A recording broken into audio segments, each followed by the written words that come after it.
ये मनु स्मृति और मनु का जो संविधान है उससे उसकी पूरी तरीके से गिरफ्त में आ चुके हैं नीतीश कुमार जी। नहीं तो नीतीश कुमार जी की पहले की जो योजनाएं थी, कई योजनाएं ऐसी थी जिसमें उन्होंने महिलाओं को फ़ायदा दिलवाया था, लेकिन इस बार जब से ये मुख्यमंत्री बने हैं तो पूरे आरएसएस की गिरफ्त में आ चुके हैं। आरएसएस के लोग और जो मनवादी विचारधारा के लोग हैं ये महिलाओं को भोग विलास की वस्तु मानते हैं।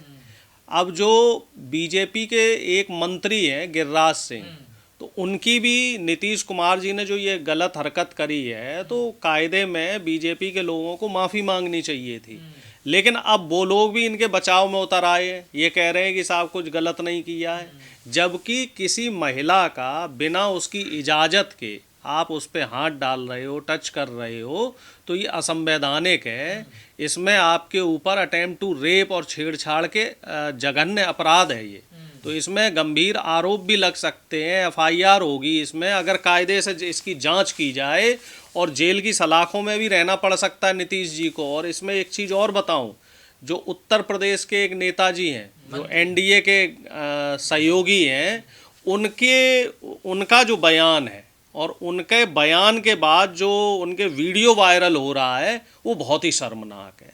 इतना शर्मनाक, एक देश का जिम्मेदार व्यक्ति, एक चुना हुआ विधायक, सांसद इस तरह के जो बयान दे रहा है, तो ऐसी सीख आपको आरएसएस की पाठशाला में ही मिल सकती है। और लोग ये कह रहे हैं कि नीतीश कुमार जी से एक छोटी सी गलती क्या होगी, लेकिन जो उन्होंने इतना, जैसा आपने भी कहा कि महिलाओं के लिए इतना काम करा, इतना योगदान है उनका, उसे सब बुला दिया एक छोटी। देखो साहब, ऐसा है, गलती और अपराध में फ़र्क होता है। नीतीश कुमार जी जनगण मन पे मुस्कुरा जाते हैं, उसे हम गलती मान सकते हैं। नीतीश कुमार जी अपने बेटे को के ऊपर किसी शहादत में गए हुए थे, अपने बेटे के ऊपर फूल बरसा रहे हैं, उसे हम गलती मान सकते हैं। लेकिन किसी बहन बेटी की इज्जत को शर्मसार करना, उसके साथ बेहुदा हरकत करना, इसे हम गलती नहीं मान सकते, ये अपराध है। और इस अपराध की सज़ा नीतीश कुमार, बीजेपी और एनडीए को ज़रूर मिलेगी। देश की जनता इस बात को साफ तौर पे देख रही है, समझ रही है कि बीजेपी किस तरफ जाना चाह रही है, किस तरफ देश को ले जाना चाहती है। आपको भी याद होगा, हमें भी याद होगा, देश में संविधान लगने से पहले इस देश में औरतों की क्या हालत थी।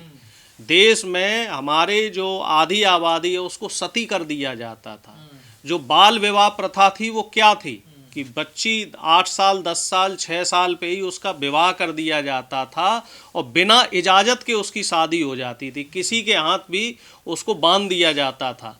इससे पहले भी आपने देखा होगा एक और प्रथा चलती थी जिसमें स्त्री अगर अपने दलित पिछड़ों की स्त्रियां अगर अपना तन ढकती हैं तो उस पर टैक्स लगता था। तो इस तरह की जो प्रथाएं हैं, इस तरह की जो रूढ़िवादी सोच है, ये बीजेपी और आरएसएस के लोगों की ही है। और जो समस्त एनडीए गठबंधन है वो अब इस सोच से पूरी तरीके से इस सोच के ग्रहण में आ चुका है, ग्रसित हो चुका है। आप एक चीज देखिए, पहले तो हिजाब को भी या पर्दे को भी तो रूढ़िवादी सोच ही मानते हैं ना, देखिए मानते हैं इसको भी। देखिए हिजाब अगर रूढ़िवादी सोच है तो हमारे यहाँ जो पर्दा डालती हैं औरतें वो भी रूढ़िवादी सोच है। लेकिन इसमें आप किसी के ऊपर ज़बरदस्ती नहीं कर सकते।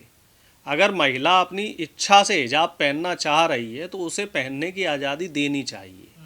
कपड़ा कोई भी, चाहे स्त्री हो, पुरुष हो, बच्चा हो, बुज़ुर्ग हो, अगर वो अपनी इच्छा से कोई भी कपड़ा पहन रहा है तो इसमें उसका कंसर्न और उसकी जो इच्छा है वो ज़्यादा ज़रूरी है। अब हाँ, ज़बरदस्ती अगर आप किसी को नकाब या हिजाब पहना रहे हैं तो वो गलत है। ज़बरदस्ती अगर पर्दा प्रथा कराई जा रही है तो वो गलत है। लेकिन अब इसमें बात दो है, इसमें आप उस महिला को ज़बरदस्ती हिजाब पहना नहीं रहे। कोई महिला हिजाब पहने हुए है और एक सार्वजनिक मंच पर आप उसकी बिना अनुमति के आप उसका हिजाब उतार रहे हैं, वो गलत है। आप वहाँ पे उसके भाव समझिए कि वो इंसिडेंट क्या था, वो घटना क्या थी, आप उस घटना को समझिए। आप ऐसे मानिए कि आपने कोई कपड़ा पहन रखा है और कोई आपकी इजाज़त के बिना है, आप जैसे टोपी पहने हुए हैं या मैं जैकेट पहने हूँ, कोई मेरी जैकेट खोल दे बिना मेरा कंसर्न लिए, तो वो गलत है। मैं उस पर रिएक्ट करूँगा ही करूँगा। तो असली मुद्दा ये है कि मेरी जो आज़ादी है, मेरी जो सीमाएं हैं, मेरे जो मौलिक अधिकार हैं, उनका हनन कोई भी व्यक्ति कैसे कर अरे सकता कह रहे है। गलत मंशा नहीं थी नीतीश कुमार जी की, वो तो माफी अभिभावक मांगे, के रूप में देखे ना। माफी मांगे, नीतीश कुमार जी माफी मांगे, उस बेटी से उसी सार्वजनिक मंच पर या ऐसे ही किसी मंच पर आकर माफी मांग ले। दिक्कत क्या है? अगर आपके इरादे ठीक थे, आपके अंदर कोई मैल नहीं था, आपके अंदर कोई गंदगी नहीं थी, तो आप उसमें उसी समय माफी मांग लेते।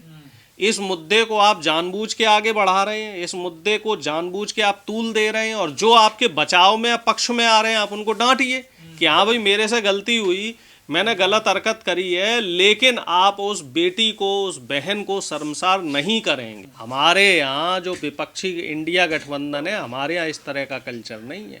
अगर हमारे यहाँ कोई भी नेता कोई गलती करता है तो उसकी माफ़ी भी मांगता है। संवैधानिक दायरे में रहकर अगर कोई भी व्यक्ति कोई भी गलत हरकत करता है, और चूंकि देश संविधान से चल रहा है, आप बातों को समझिए, हमारे देश में सबको बराबरी का अधिकार है, चाहे वो स्त्री हो, पुरुष हो, बच्चा हो, किसी भी जाति का हो, किसी भी धर्म का हो, सबकी अपनी अधिकार क्षेत्र है।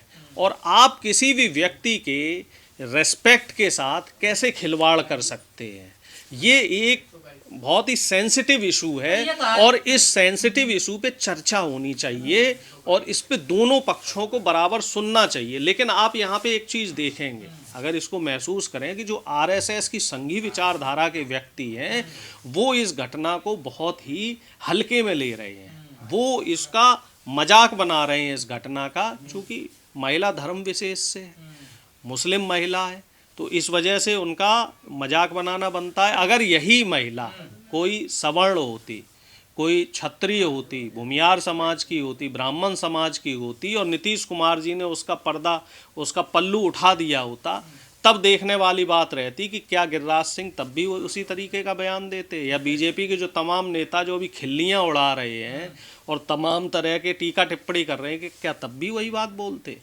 पर चित्रा त्रिपाठी कह रही है अगर बराबरी चाहिए तो फिर हिजाब का क्या काम है? चित्रा त्रिपाठी को इस पे बहस करनी चाहिए। ये सवाल प्रधानमंत्री मोदी से पूछे चित्रा त्रिपाठी, ये सवाल बीजेपी के नेताओं से पूछे चित्रा त्रिपाठी कि हिजाब पहनना या पल्लू रखना ये औरत की निजता का सवाल है, औरत की आज़ादी का सवाल है। आप उस आज़ादी में ज़बरदस्ती करने वाले कौन होते हैं?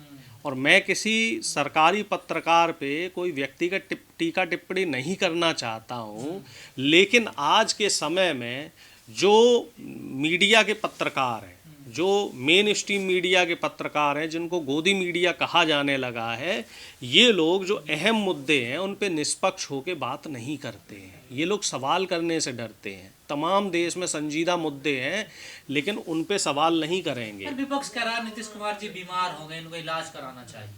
नीतीश कुमार जी मानसिक रूप से बीमार हैं, मानसिक रूप से विक्षिप्त हैं। निश्चित तौर पे इस बात में कोई शक शुबा नहीं है कि नीतीश कुमार जी को इलाज की ज़रूरत है।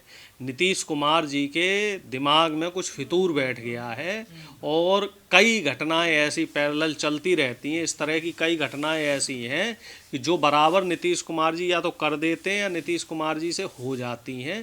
तो मेरा भी यही मानना है कि नीतीश कुमार जी को किसी अच्छे मनोचिकित्सक को दिखाना चाहिए, उनको कुछ दिन घर पे आराम करने की ज़रूरत है। बहराइच से घटना सामने आई है, कथावाचक को गार्ड ऑफ ऑनर दिया जा रहा है, क्या यही होगा हिंदू राष्ट्र में? देखो ऐसा है, अभी कुछ दिन पहले की बात है जब बाबा साहब भीमराव अंबेडकर का जो पुण्यतिथि थी, शायद 6 दिसंबर की बात है, कि एक बहुजन पुलिस वाला बाबा साहब के ध्वज को लेकर चल रहा था रैली में, तो उसका विरोध पूरे देश में मनवादियों ने किया और ये कहा कि ये भाई नहीं चलेगा, एक संवैधानिक पद पर बैठा व्यक्ति इस तरह का काम कैसे कर सकता है, सरकारी नौकर ऐसा नहीं कर सकता। लेकिन जब धर्मगुरु की बात आ जाती है, जब हिंदू धर्म के जो कथाकथित अपने आप को धर्मगुरु बताते हैं उनके लिए इस तरह की बात आ जाती है, तो जो डीएम हो, एसपी हो, इस तरह के जो संवैधानिक पद पे बैठे हुए व्यक्ति हैं, ये लोग उनको गार्ड ऑफ ऑनर दे रहे हैं। इससे पहले एक बागपत यानी मेरठ का पुलिस वाला था, वो गदा लेके अनुज चौधरी, हाँ, उनका भी वीडियो और जो फोटो है बहुत वायरल हो रही है।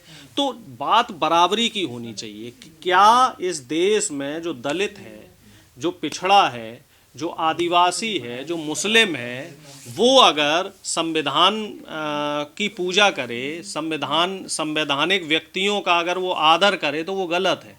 आपने मध्य प्रदेश में भी एक डीएम साहब का भाषण सुना होगा, उसको लेकर भी काफ़ी विवाद ठहरा था। हाँ, वो ये कह रहे थे कि हम तो तब मानेंगे जब ब्राह्मण और जो क्षत्रिय लोग हैं ये अपनी बेटियां हमारे साथ रोटी बेटी का संबंध करें, तो उसको लेके बहुत बवाल उठा। हालांकि उनका ये लोग मनवादी लोग कुछ बिगाड़ नहीं पाए, क्योंकि उनके बयान में कुछ ऐसा था ही नहीं।